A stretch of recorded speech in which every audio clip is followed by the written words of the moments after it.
NEET 25 के exam में photo electric current topic से फिजिक्स का क्वेश्चन पूछा गया। क्वेश्चन में हमसे पूछा गया है which of the following option represent the variation of photo electric current with the property of light as shown on the x axis. So चार ग्राफ हमें यहाँ पे दे रखे हैं, पूछ रहा कौन सा ग्राफ यहाँ पे करेक्ट होगा।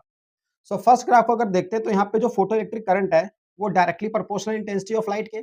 सो ये रिलेशन क्या हो जाएगा, करेक्ट हो जाएगा, बिकॉज हमें पता है कि जो करंट होता है वो डायरेक्टली प्रोपोर्शनल होता है इंटेंसिटी ऑफ लाइट के।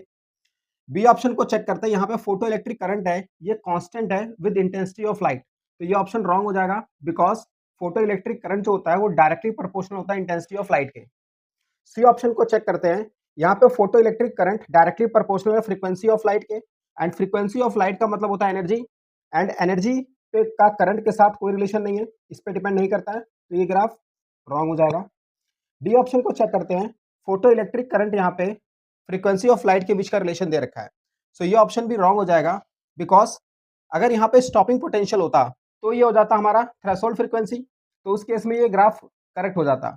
बट फोटो इलेक्ट्रिक करंट का फ्रीक्वेंसी ऑफ लाइट के साथ कोई रिलेशन नहीं है, तो ये ग्राफ क्या हो जाएगा, रॉन्ग हो जाएगा। तो हमें यहाँ पे करेक्ट बताना था, तो यहाँ पे जो करेक्ट ऑप्शन हो जाएगा वो ए हो जाएगा।